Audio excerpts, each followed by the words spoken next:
श्री जी के Patel education trust द्वारा निर्मित श्री गणेश विद्यालय का स्टूडेंट अपनी शाला के बारे में बताता हुआ।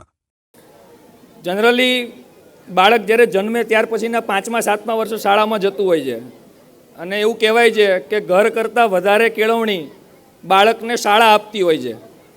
હવે એ શાળાઓ અત્યારે લગભગ કોર્પોરેટ હાઉસ જેવી થઈ ગઈ છે। લગભગ બધાને ખબર છે પ્લે ગ્રુપ પછી ઇંગ્લિશ મીડિયમ સ્કૂલો એટલે સ્કૂલ નહીં રહેતા લગભગ બધી શાળાઓ અત્યારે કોર્પોરેટ હાઉસ બની ગઈ અને શિક્ષણનો વેપાર ચાલે છે, આપણને બધાને ખબર હશે। એટલે બાળકોમાં જન્મ પછીના શ્રી ગણેશ એટલે મારા મતે મારી શાળા શ્રી ગણેશ વિદ્યાલય 2 બાળવર્ગ અને ત્યાર પછી ધોરણ 10 સુધી મેં અભ્યાસ કર્યો છે આ સ્કૂલમાં। ત્યારથી લઈ અને આજ સુધીના કોઈ અનુભવમાં મને એવું નથી લાગ્યું કે આ શાળાએ લેશ માત્ર 1 રૂપિયો પણ ક્યારેય વધારે કોઈ કાર્યક્રમ, કોઈ રમતોત્સવ, કોઈ વાર્ષિકોત્સવ કે કોઈ અન્ય ફીના નામે વાલીઓ પાસેથી લીધો હશે, જેનો મને ભૂતપૂર્વ વિદ્યાર્થી તરીકે ગર્વ પણ છે અને અભિમાન પણ છે। એ એટલા માટે છે કે લગભગ અત્યારે બધી શાળાઓમાં ક્યાંય ને ક્યાંય કોઈ ટ્રસ્ટીઓ સાથે, કોઈ શિક્ષકો સાથે અથવા તો કામને લઈને કોઈ વ્યક્તિઓને મળવાનું થતું રહેતું હોય છે। તો એવો અનુભવ રહેતો હોય છે કે ક્યાંય ને ક્યાંય જઈએ તો કોઈ કાર્યક્રમના નામે, કોઈ સાહિત્યના નામે અથવા તો કોઈ એક્ટિવિટીના નામે વાલીઓ ઉપર જે ફી લેવામાં આવે એની કરતાં વધારાની ફી થોપી દેવામાં આવે।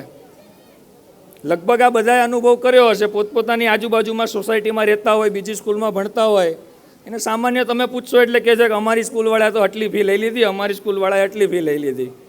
પણ અહીંયા જેટલા બેઠા છે છેક છેલ્લે સુધી બધા ખખડીને કહેજો કે આજ સુધી તમને ક્યારે એવો અનુભવ થયો કે ગણેશવાળાએ 1 રૂપિયો વધારે લઈ લીધો? લીધો છે? જોરથી બોલો, લીધો છે ક્યારેય? બસ એક ખાલી નાનકડી વાત એવી કરવી છે, કદાચ અલ્કેશભાઈ સાહેબને આ વાત ધ્યાનમાં નહીં હોય, થોડી વાર શાંતિથી વાલીઓ ખાસ સાંભળજો। મારા ધ્યાને આવી છે એટલા માટે હું વાતનો અહીંયા ઉલ્લેખ કરું છું। એકવાર સાહેબને કોઈ અન્ય કામથી મળવા જવાનું થયું, ઓફિસમાં અમે બેઠા હતા। સાહેબને આ વાતનું ધ્યાન નથી, આજે કદાચ સાહેબની વાત ધ્યાનમાં આવશે, પણ મારા ધ્યાનમાં છે આ વાત। લગભગ સત્ર ચાલુ થવાની શરૂઆત હતી અને કોઈ પબ્લિકેશનવાળા સાહેબને મળવા આવ્યા હતા। તો જનરલી દરેક સ્કૂલોમાં એવું હોય છે કે પબ્લિકેશનવાળા એમઆરપીથી નીચી કિંમતે બધું સાહિત્ય પ્રોવાઈડ કરાવતા હોય છે અને એમાં સ્કૂલ પોતાની એમઆરપી અથવા તો ઉપર બીજું સ્ટીકર લગાવી અને સ્વાધ્યાય પોથી, લેસન ડાયરી આ તે બધા સાહિત્ય આપતા હોય છે। તો એ લોકોને બાર્ગેનિંગ ચાલતું હશે। ત્યારે સાહેબે એવું સ્પષ્ટ કીધું કે ભાઈ તું મને આમાં નીચામાં નીચું કેટલું કરી આપીશ એવું કે। ત્યારે જે તે પબ્લિકેશનના એક્ઝિક્યુટિવે એવું કીધું કે સાહેબ અમને અન્ય સ્કૂલોમાંથી એવી ફરિયાદ આવે છે કે ગણેશવાળા સસ્તા ભાવે આપે છે। તો ત્યારે સાહેબનો એવો સ્પષ્ટ જવાબ હતો કે ભાઈ અન્ય સ્કૂલવાળાને જે કહેવું હોય કે તું મને આમાં કેટલું કરી આપીશ, કેમ કે મારે ત્યાં ભણનારો બાળક રત્ન કલાકારનો દીકરો છે, સામાન્ય પરિવારમાંથી આવે છે। જો એના પૈસા હું લેતો હોત તો 45 વર્ષથી આ સંસ્થા ચલાવું છું, મારે ગાડી બંગલા હોત। ત્યારે મને ખૂણામાં બેઠા બેઠા એવું લાગતું હતું કે ના, મને અભિમાન છે, ખરેખર હું કઈ સ્કૂલમાં ભણ્યો કે જે 5 રૂપિયા પણ સામાન્ય પરિવારના કેવી રીતે બચે એની ચિંતા કરે છે। એટલે એકવાર આ શાળાના સંચાલક અને ટ્રસ્ટી મંડળ માટે તાળીઓ પાડો। વાલીઓ લગભગ એવું ટોળામાં બેઠા હોય ત્યારે એવી ચર્ચા કરે કે અમારી સ્કૂલવાળાએ તો આ કરી નાખ્યું, તે કરી નાખ્યું, ઓલું કરી નાખ્યું।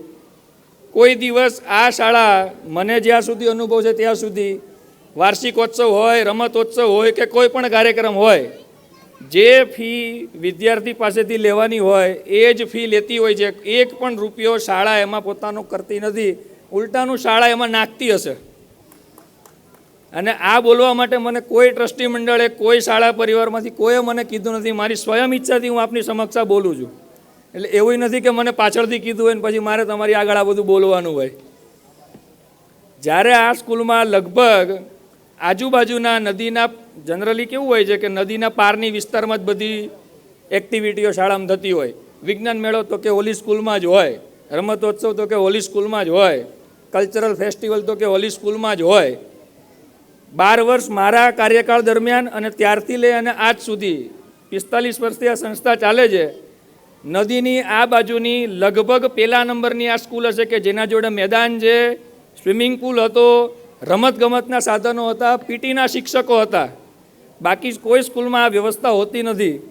અલ્કેશભાઈ સાહેબ, કીર્તિભાઈ પટેલ સાહેબ, બધા જ સાહેબો મને આજે યાદ છે. હિતેશભાઈ સાહેબ, સંગીતના સંજયભાઈ સાહેબ, વિભાબેન બાળવર્ગના, બધા જ સાહેબોએ પોતાનો પરસેવો રેડી અને આ સંસ્થાને આટલી ઉજળી કરી છે, જેનો આપણને બધાને ગર્વ હોવો જોઈએ.